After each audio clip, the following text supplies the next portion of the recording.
Hi అండి, welcome to Abhi news. ఈ తెలంగాణ ప్రభుత్వం కొత్త ఫ్యామిలీ డిజిటల్ కార్డుకి అయితే ముహూర్తం అయితే ఖరారు అయితే చేసింది. దీనికైతే నిన్న సీఎం రేవంత్ రెడ్డి గారు అయితే అధికారికంగా పైలట్ ప్రాజెక్ట్ కింద 2 ప్లేసెస్ అయితే ఎంచుకున్నారు. అయితే ఇది అక్కడ స్టార్ట్ చేసిన తర్వాత దాని ఇంప్రూవ్మెంట్ ఎలా ఉంటుందో చూసి రాష్ట్ర స్థాయిలో ఇది మొత్తం ఇంప్లిమెంట్ చేయాలని చెప్పి సీఎం రేవంత్ రెడ్డి గారు అయితే చూస్తున్నారు. అయితే ఈ ఫ్యామిలీ డిజిటల్ కార్డ్ అనేది ఎందుకోసం ఏంటి అనేది పూర్తి వివరాలు వీడియోలో. అయితే ఈ ఫ్యామిలీ డిజిటల్ కార్డ్ ఎందుకు అంటే, ఇప్పుడు మనం ఇదివరకు ఏదైనా స్కీమ్కి సంబంధించి అప్లై చేసుకుంటే రేషన్ కార్డు కంపల్సరీ అని చెప్పేసి పెట్టేవారు.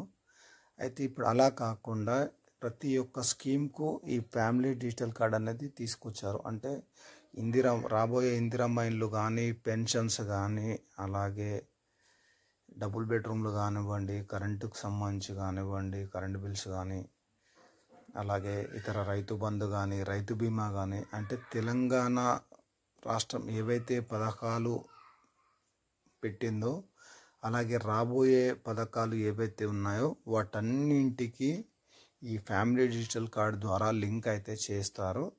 దాని ద్వారా ఒక కుటుంబానికి ఎన్ని రకాల స్కీమ్స్ అందుతున్నాయి, అలాగే వారికి ఇంకా ఏమైనా స్కీమ్స్ అందాలా అని చెప్పేసి పూర్తి స్థాయిలో, అంటే ఈ ఫ్యామిలీ డిజిటల్ కార్డు ఒక నంబర్ అనేది ఉంటుందన్నమాట. ఆ నంబర్ ఎంటర్ చేయగానే వారు ఏవైతే గవర్నమెంట్ స్కీమ్స్ పొందుతున్నారో అలాగే ఇదివరకు ఏవైతే పొందినారో ఈ పూర్తి డీటెయిల్స్, ఫుల్ ఇన్ఫర్మేషన్ అనేది ఫ్యామిలీ డిజిటల్ కార్డులో ఉంటుందన్నమాట. అయితే ఇంట్లో ఎవరైతే ఇప్పుడు కుటుంబంలో ఒక 5గురు ఉంటే అది ఎవరైతే ఫ్యామిలీ హెడ్ ఉంటారో, ఇప్పుడు రేషన్ కార్డులో ఫ్యామిలీ హెడ్ ఎవరు ఉంటారో ఇందులో కూడా ఒక ఫ్యామిలీ హెడ్ అంటే మహిళల్ని తీసుకుంటారు. తర్వాత మిగతా వాళ్ళందరి మెంబర్సే పెడతారు. ఇలా పెట్టి కార్డ్ అయితే డిజైన్ అయితే చేస్తున్నారు. దాని ద్వారా పూర్తి సమాచారం అనేది ఈ ఫ్యామిలీ డిజిటల్ కార్డ్ ఏదైతే సాఫ్ట్వేర్ ఉందో సాఫ్ట్వేర్లో అయితే కుటుంబంలోని అందరి పేర్లు అయితే ఎక్కిస్తారు. అందులో కుటుంబంలో ఎవరు ఏ పథకాలు పొందుతున్నారని పూర్తిగా అందులో అయితే ఉంటుంది.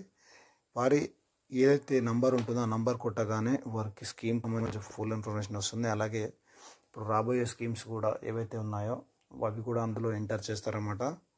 ఇలా అంటే రేపు ఫ్యూచర్లో కానీ ఈ ప్రభుత్వం వేరే ప్రభుత్వం వచ్చినా కూడా వీళ్ళు ఇదివరకు ఏదైనా మళ్ళీ కొత్త స్కీమ్ కానీ లేకపోతే ఉన్న స్కీమ్ మళ్ళీ అప్లై చేసుకోవాలన్నా కూడా ఛాన్స్ అనేది ఉండదు. ఎందుకంటే 1 టైం మాత్రమే ఈ స్కీమ్కి సంబంధించి ఉంటుంది కాబట్టి. అలాగే ఫ్యామిలీ హెల్త్కి సంబంధించి కూడా ఇవరకు ఆరోగ్యశ్రీ కార్డు ఉంటుండే, ఇప్పుడు ఆరోగ్యశ్రీ కార్డు కూడా ఉండదు. ఏదైతే ఫ్యామిలీ డిజిటల్ కార్డు ఉందో దాంట్లోనే పూర్తి స్కీమ్స్ కానీ, అలాగే హెల్త్కి సంబంధించి కానీ, రేషన్కి సంబంధించి కానీ ప్రతి ఒక్క డీటెయిల్స్ అనేది ఇందులో ఉంటాయి అన్నమాట. ఇది త్వరలోనే మనకి మంత్ ఎండింగ్ కల్లా ఇది రాష్ట్ర వ్యాప్తంగా ఇంప్లిమెంట్ చేయబోతున్నారు. అయితే దీనికి ఏమేమి డాక్యుమెంట్స్ అడుగుతారు ఏంటి అనేది విషయాలు అయితే మనకు తెలియాలి. దీనికి సంబంధించి మరి ఏదైనా వీడియోస్ మన ఛానల్ ద్వారా చెప్పే ప్రయత్నం అయితే నేను చేస్తాను. మన ఛానల్ అయితే సబ్స్క్రైబ్, లైక్ చేసి సపోర్ట్ చేయండి. Thank you.